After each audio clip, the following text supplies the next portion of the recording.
بسم اللہ الرحمن الرحیم۔ السلام علیکم۔ حضرت ایوب علیہ السلام کو ابتدا میں اللہ تعالیٰ نے ہر لحاظ سے دنیا کی آسودہ حالی عطا فرمائی تھی۔ رزق کی فراخی اس قدر کہ 3000 اونٹ، 3000 گھوڑے، 1000 بکریاں اور پھلوں کے بڑے باغات عطا کیے۔ اس پر مزید یہ کہ اولاد صالح اور نیک سیرت و خوبصورت بیوی عطا کی۔ مشیت الہی سے حضرت ایوب علیہ السلام پر آزمائش کا دور شروع ہوا تو باغات جل گئے، مویشی مر گئے، اولاد مکان کے حادثے میں ہلاک ہو گئی، شدید قسم کے امراض نے آن گھیرا۔ حضرت ایوب علیہ السلام صبر و شکر کا مجسمہ بن گئے۔ آپ اس امتحان میں 1-2 دن نہیں بلکہ 18 سال کی طویل مدت تک مبتلا رہے۔ چنانچہ جناب رسول کریم صلی اللہ علیہ وآلہ وسلم کے خادم مشہور صحابی حضرت انس رضی اللہ تعالیٰ عنہ سے روایت ہے کہ آپ 18 سال تک امتحان میں رہے۔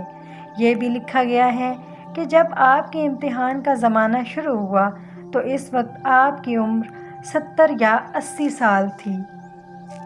حضرت ایوب نے اپنی بیماری کے دور میں شفا کی دعا نہیں کی۔ ایک دفعہ حضرت ایوب کی زوجہ محترمہ نے آپ کو کہا، کاش کہ تم اللہ تعالیٰ سے دعا کرتے، اللہ تعالیٰ تمہاری تکلیف دور فرما دیتا۔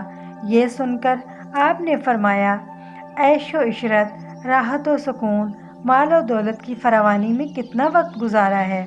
آپ کی زوجہ نے عرض کیا، بہت وقت گزارا۔ ایک روایت میں ہے کہ آپ کی زوجہ نے کہا 80 سال گزارے ہیں، تو آپ نے ارشاد فرمایا، مجھے اللہ سے شرم آتی ہے کہ میں اس سے دعا کروں جبکہ میری آزمائش کا وقت اتنا بھی نہیں ہوا جتنا میری آسائش کا وقت تھا۔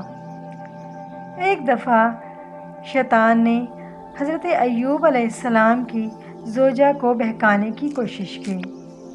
ایک روایت ہے کہ حضرت ایوب کی بیوی رحمت آپ کی بیماری کی وجہ سے ہر وقت فکر مند رہتی کہ کوئی تدبیر ایسی ہو کہ میرے شوہر صحت یاب ہو جائیں۔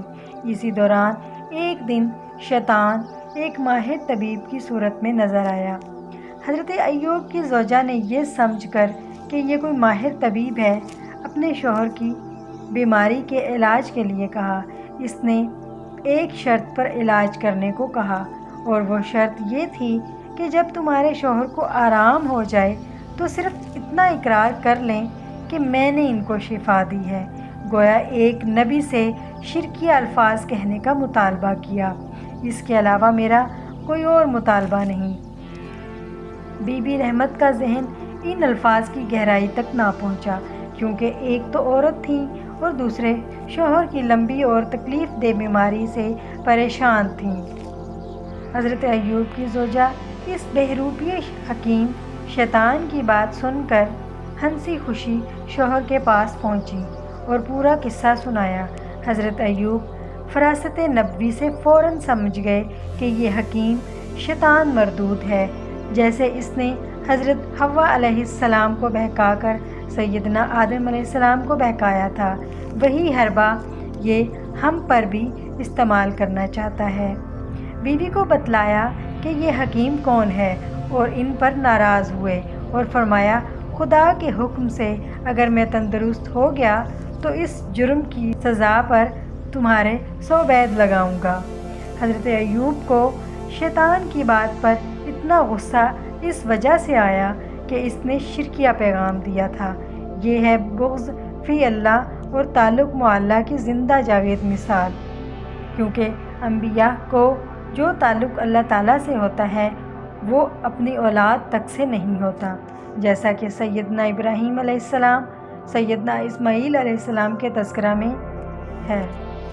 شیطان نے جب بی بی رحمت کو بہکایا تو اس کے بعد حضرت ایوب کو یہ فکر دامنگیر ہو گئی کہ کہیں ایسا نہ ہو وہ میری بیوی کو پھر سے بہکائے اور خدا نخواستہ وہ راہ حق سے بھٹک جائے، تو آپ نے نہایت ہی عاجزی و بے کسی سے کمال بندگی کا مظاہرہ کرتے ہوئے باادب بارگاہ خداوندی میں عرض کیا، پروردگار شیطان نے مجھ کو رنج اور تکلیف پہنچا رکھی ہے، اور سجدہ میں رو رو کر التجا کی۔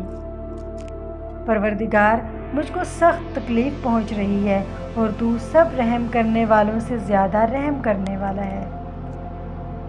غور کریں، اول تو دعا میں اپنی عاجزی، کمزوری اور پریشانی کا اعتراف ان الفاظ میں کیا کہ پروردگار مجھ کو بیماری سے سخت تکلیف پہنچ رہی ہے، شیطان نے مجھ کو رنج اور تکلیف پہنچا رکھی ہے۔